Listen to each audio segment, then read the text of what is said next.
begin.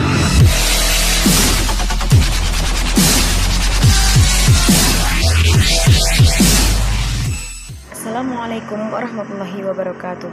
Salam chemistry, tetap semangat untuk meraih mimpi.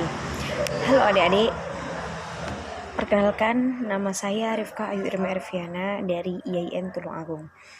Adik-adik, di video kali ini kita akan belajar tentang laju reaksi dan faktor-faktor yang mempengaruhi laju reaksi. Faktor-faktor yang mempengaruhi laju reaksi. Sebelum kita membahas tentang laju reaksi, kakak akan mengingatkan kembali tentang satuan konsentrasi. Nah, satuan konsentrasi yang akan kita bahas di sini yaitu molaritas. Kenapa molaritas?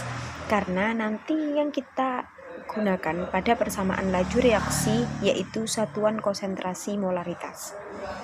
Nah, molaritas di sini yaitu jumlah mol zat terlarut dalam 1 liter larutan. Nah, biasanya molaritas dilambangkan dengan huruf M besar atau tanda siku kurung yang dibaca konsentrasi. Nah, untuk mencari molaritas atau konsentrasi bisa menggunakan rumus M sama dengan mol per volume.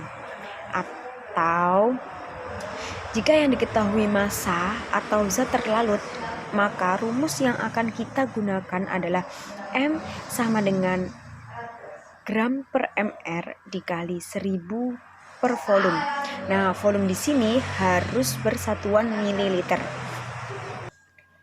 Nah, sekarang kita lanjut ke pengertian laju reaksi.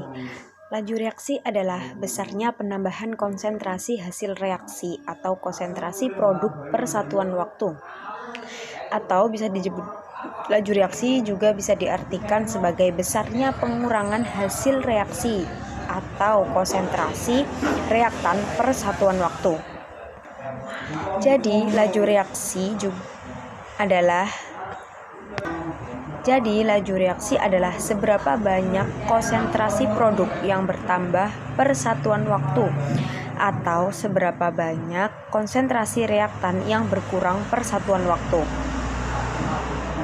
Misalnya kakak ada reaksi A plus B menjadi C plus D, masing-masing berwujud gas, di mana A dan B itu adalah reaktan, sedangkan C dan D adalah produk. Kemudian kita misalkan koefisien dari masing-masing zat ini adalah P, Q, R, S. Nah, dari reaksi ini kita bisa mencari laju rata-ratanya atau laju dari masing-masing senyawa. Baik, kita mulai dari laju A ya. Karena laju A adalah reaktan berarti berkurang konsentrasinya.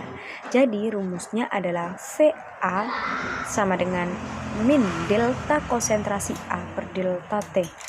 Kemudian untuk laju B, karena laju B juga reaktan berarti artinya juga negatif ya. Yaitu rumusnya laju B sama dengan min delta konsentrasi B per delta T, yang artinya pengurangan konsentrasi ZB per satuan waktu. Sedangkan laju C dan D, karena mereka adalah produk, maka konsentrasinya bertambah, maka rumusnya juga bertambah atau positif. Nah, rumusnya untuk laju C adalah plus delta konsentrasi C per delta T, atau dapat diartikan penambahan konsentrasi zat C per satuan waktu. Dan untuk laju D, yaitu rumusnya laju D sama dengan plus delta konsentrasi D per delta T, atau dapat diartikan sebagai penambahan konsentrasi zat D per satuan waktu. Nah, jadi tanda positif atau negatif di sini hanya menunjukkan apakah konsentrasinya bertambah atau konsentrasinya berkurang.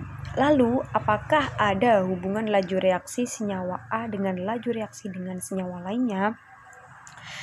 Ya, ada, karena tanda perbandingan laju reaksi senyawa-senyawa sesuai dengan perbandingan konsentrasinya. Ada ya. Ternyata perbandingan laju reaksi senyawa-senyawa sesuai dengan perbandingan koefisiennya. Karena koefisiennya senyawa tadi kan PQRS, berarti laju A dibanding dengan laju B dibanding dengan laju D, C dibanding dengan laju D sama dengan koefisien P dibanding Q dibanding R dibanding S. Baik, kita langsung ke contoh soal saja ya. Untuk soalnya, jika pada suhu tertentu laju reaksi peruraian N2O4 menjadi NO dan O2 adalah 3,0 kali 10 pangkat min 4 mol liter min 1 S min 1, maka laju reaksi pembentukan NO adalah. Untuk menjawab soal ini, pertama kita membuat reaksinya dulu, yaitu N2O4 menjadi NO plus O2. Lalu kita setarakan ya, kita lihat atom N2 di sebelah kiri ada 2, berarti di sebelah kanan juga harus 2. Maka koefisien dari NO2 yaitu 2. Kemudian jumlah atom O-nya. Pada atom O sebelah kiri ada 4, sebelah kanan juga ada 4. Setelah itu kemudian kita tuliskan yang diketahui yaitu laju reaksi N2O4 yaitu 3,0 kali 10 pangkat min 4. Nah, yang ditanya apa? Yang ditanya yaitu laju pembentukan NO. Nah, laju pembentukan NO bisa kita cari menggunakan persamaan tadi ya. Laju reaksi ditanya berarti laju NO sama dengan koefisien yang ditanya. Untuk menjawab soal ini, pertama kita membuat persamaan laju reaksinya, yaitu N2O4 menjadi NO plus O2. Lalu disetarakan ya, kita lihat. Yang pertama kita lihat jumlah NO. N2 di sebelah kiri. Lalu disetarakan ya, kita lihat. Yang pertama kita lihat jumlah atom N2. Di sebelah kiri ada 2, berarti di sebelah kanan juga harus ada 2. Maka koefisien dari NO yaitu 2. Nah, kemudian samakan jumlah atom O yang kanan dan atom O yang kiri. Untuk atom O yang kanan kan kita ada 4. Lah, yang sebelah kiri juga harus ada 4. Nah, kita lihat yang diketahui yaitu laju pembentukan NO. Nah, kemudian kita lihat yang diketahui yaitu laju pembentukan N2O4 yang sebesar 3,0 kali 4 kali 10 pangkat min 4. Dan yang ditanya apa? Yang ditanya yaitu laju pembentukan NO.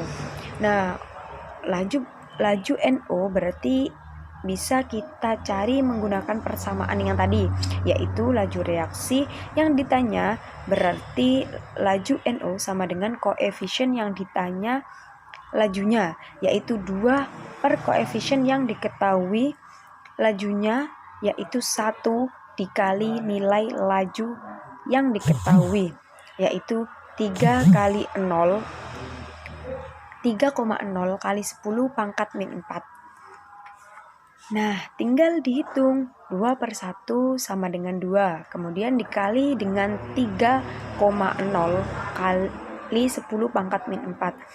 Jadi hasil akhirnya yaitu 6,0 kali 10 pangkat min 4. Satuannya mol liter min 1 S min 1. Gimana adik-adik? Paham? Paham ya? Nah, sekarang kita lanjut ke faktor-faktor yang mempengaruhi laju reaksi. Yang pertama adalah suhu atau temperatur. Bila suhu dinaikkan, energi kinetik partikel-partikel yang bereaksi akan meningkat, sehingga partikel-partikel tersebut akan bergerak lebih cepat. Dengan demikian, tumbukan akan sering terjadi dan laju reaksi akan meningkat. Nah, umumnya setiap kenaikan suhu meningkat 10 derajat Celcius dan suhu naik 2 kali lebih cepat atau waktu kurang setengahnya, maka untuk mencari kenaikan laju pada suhu tertentu itu bisa menggunakan persamaan VT sama dengan V0 dikali 2 dipangkatkan delta T per 10. Atau misal yang ditanyakan adalah waktu, maka rumusnya TT sama dengan T0 dikali 2 dipangkatkan delta T per 10. Jadi 2 pada persamaan ini menyesuaikan dengan kenaikan laju, sedangkan 10 di sini menyesuaikan dengan kenaikan suhu. Jadi 2 pada persamaan ini menyesuaikan dengan kenaikan laju, sedangkan 10 di sini menyesuaikan dengan kenaikan suhu. Nah, kemudian VT adalah laju reaksi setelah kenaikan suhu. V0 adalah suhu awal atau sebelum ada kenaikan suhu. Sedangkan TT pada persamaan tersebut diartikan dengan waktu setelah suhu naik. T0 adalah waktu awal sebelum suhu naik. Nah, agar lebih jelas, kita langsung ke contoh soal ya. Nah, di sini dapat dilihat contoh soalnya, yaitu setiap kenaikan suhu 10 derajat Celcius, kecepatan reaksi meningkat 2 kali laju reaksi pada 60 derajat Celcius jika dibandingkan dengan 20 derajat Celcius. Karena kenaikan laju 60 derajat Celcius dibandingkan 20 derajat Celcius.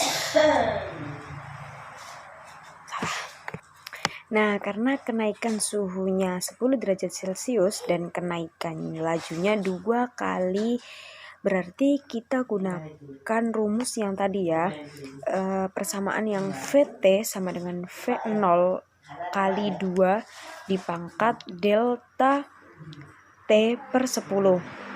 Nah, perubahan suhunya dari 60 menjadi 20 berarti delta T-nya dikurang 20 menjadi 40. Nah, dapat dihitung V0 dikali 2 dipangkatkan 40 per 10 atau V0 dikali 2 pangkat 4. Nah, 2 pangkat 4 sama dengan 16, artinya VT sama dengan 16 kali lipat dari V0. Jadi pada 60 derajat Celcius, jika dibandingkan pada suhu 20 derajat Celcius, laju reaksinya meningkat sebanyak 16 kali. Baik, sekarang kita lanjut ke faktor yang mempengaruhi laju reaksi yang kedua, yaitu konsentrasi. Ingat, faktor ini hanya berlaku pada reaksi yang berfase larutan dan gas saja. Jika konsentrasi dinaikkan, maka jumlah partikel bereaksi per satuan volume akan meningkat. Hal ini akan memungkinkan tumbukan yang terjadi semakin banyak, sehingga laju reaksi semakin meningkat. Nah, contohnya, saya ada HCl yang berkonsentrasi 2 molar dan HCl yang berkonsentrasi 3 molar. Konsentrasi yang lebih besar yaitu HCl 3 molar. Itu artinya yang akan cepat bereaksi adalah HCl 3 molar. Nah, sampai sini paham ya? Lanjut lagi ya, faktor yang ketiga yaitu luas permukaan. Ingat, faktor ini khusus untuk reaksi zat padat dan solid. Nah, makin luas bidang sentuh, maka makin banyak jumlah tumbukan yang mungkin terjadi, sehingga laju reaksi juga akan meningkat.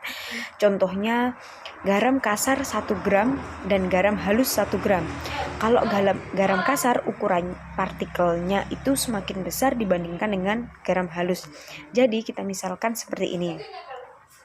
Jadi, kedua garam ini apabila dilarutkan dalam air, maka garam halus akan lebih cepat laju reaksinya untuk melarutkan dibandingkan garam kasar.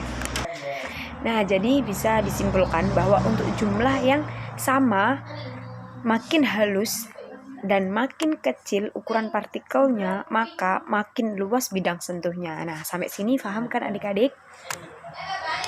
Baik, kita lanjutkan ke faktor yang selanjutnya, yaitu katalis atau katalisator. Apa itu katalis? Katalis yaitu zat yang mempercepat laju reaksi dengan menurunkan energi aktivasinya. Nah, semakin rendah energi aktivasinya, maka laju reaksi akan semakin cepat. Nah, katalis dianggap tidak ikut bereaksi ya.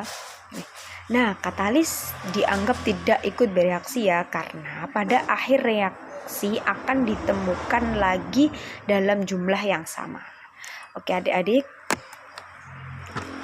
sekian dulu video kali ini. Semoga bermanfaat. Terima kasih. Wassalamualaikum warahmatullahi wabarakatuh.